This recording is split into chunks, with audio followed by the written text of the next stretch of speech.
कौशल्या के दो बेटे थे, राम और श्याम। कौशल्या के पति का अच्छा बिजनेस था और वो भी एक अच्छी गृहस्थ महिला थी। बेटे बड़े हुए और पिता के साथ बिजनेस करने लगे। लेकिन एक दिन, पिताजी मैं फैक्ट्री जा रहा हूँ। ठीक है बेटा, शाम को भी ले जा साथ। रहने दे पिताजी, नई नई शादी हुई है, थोड़ा घूम फिर ले, फिर तो काम ही करना है ना। और क्या, राम ठीक ही तो कह रहा है। अब दोनों बेटों की शादी हो गई है, आप चिंता ना करें, दोनों समझदार हैं। कुछ दिनों तक तो घर में सब कुछ ठीक चलता है, लेकिन एक दिन श्याम और उसकी बीवी, माँ, पिताजी हमें हमारा हिस्सा दे दो, हम अलग रहेंगे। अरे नहीं नहीं, मैं ऐसा नहीं करूँगा। बड़ी मेहनत से मैंने ये बिजनेस खड़ा किया है, जीते जी तो मैं इसका बंटवारा बिल्कुल नहीं करूँगा। नहीं करूँगा? ये कैसी बात होती है पिताजी? क्या सारा जीवन में जॉइंट फैमिली में रहूंगी? अरे पर बेटा, हमारे घर में इतने नौकर चाकर हैं, न किसी चीज की पाबंदी है, फिर क्यों अलग होना चाहती हो?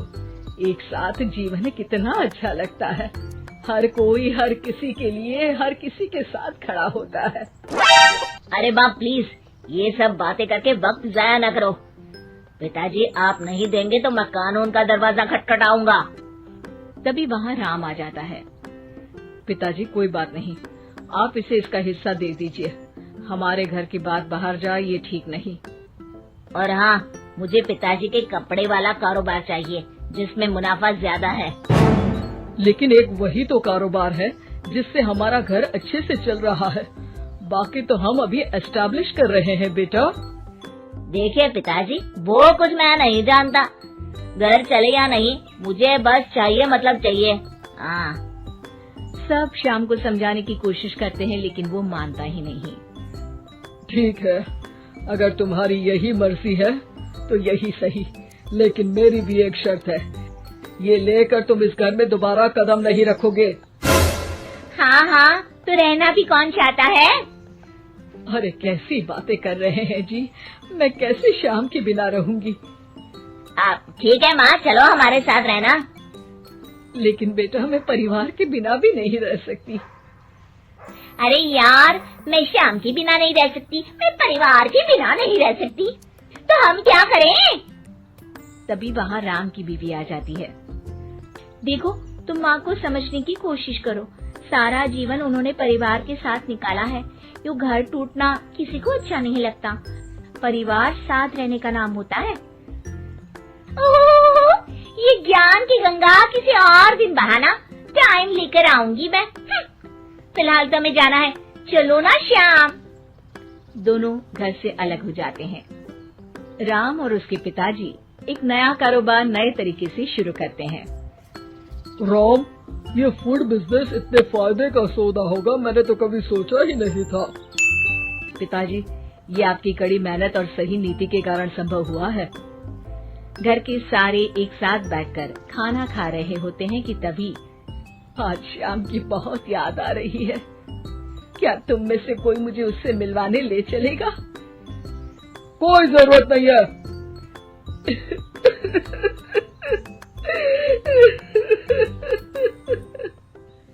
कौशल्या रोने लगती है कि राम बोल पड़ता है। माँ रो मत, मैं आपको कल उसके घर ले चलूंगा। अगली शाम दोनों श्याम के घर जाते हैं, जहाँ श्याम की बीवी साड़ी नहीं बल्कि स्कर्ट पहनी होती है। साथ में उसका भाई और माँ भी होते हैं। अरे आप लोग आइए आइए, मेरी माँ और भाई भी आए हुए हैं यहाँ पर। अब श्याम कहाँ है? वो दिखाई नहीं दे रहा। श्याम को देखने के लिए आंखें तरस रही है। अरे माँ जी, वो ना आज थके हैं तो सो गए हैं। अरे ये तुम्हारे भाई के हाथ में हमारे बिजनेस की फाइल क्यों है? क्यों है मतलब? परिवार का है, काम तो संभाल रहे हैं। कौशल्या सीधे श्याम के कमरे में जाती है, पर ये क्या, हट्टा कट्टा मोटा श्याम, उसकी हालत तो खस्ता सी थी। कौशल्या श्याम को पकड़ लेती है। अरे बेटा, क्या हुआ? ये हालत क्या बना रखी है? श्याम सामने खड़े राम के गले लग जाता है। भैया मुझे माफ कर दो, मैं परिवार की किस्मत नहीं समझ पाया और आपके खिलाफ हो गया। अरे पर हुआ क्या है? तब पीछे से श्याम की बीवी आ जाती है। होना क्या है और होगा क्या? कैसी बातें कर रहे हैं आप? चलिए ड्राइंग रूम में, मैं आप लोगों के लिए चाय नाश्ता बना देती हूँ, फिर फुटो यहाँ से। श्याम उन लोगों को बताने ही वाला होता है, लेकिन उसकी बीवी और भाई के आ जाने के कारण वो कुछ नहीं बता पाता।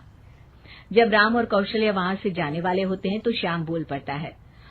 माँ, भैया, रुक जाओ ना थोड़ी देर। तभी उसकी बीवी आ जाती है। हाँ हाँ, रुके तो थे, अब उन लोगों को अपने घर भी तो जाना है ना। क्यों माँ? दोनों वहां से चले जाते हैं, लेकिन रास्ते में माँ और राम दोनों के ही दिमाग में श्याम की बेचारे वाली तस्वीर घूम रही होती है। राम, क्या हाल है श्याम का? मजे कर रहा होगा जिसके लिए वो अलग हुआ है। नहीं नहीं पापा, श्याम की हालत काफी खराब है। ये बोलकर वो सारा किस्सा पिता के सामने रख देता है। ये डर मुझे था, इसलिए मैंने श्याम को अलग तो कर दिया था, लेकिन भविष्य के लिए एक डोर अपने ही हाथ में रखी थी। कैसी डोर पिताजी? वो तुम्हें कुछ ही दिनों में समझ आ जाएगी। एक दिन एक वकील उन लोगों के पास आता है।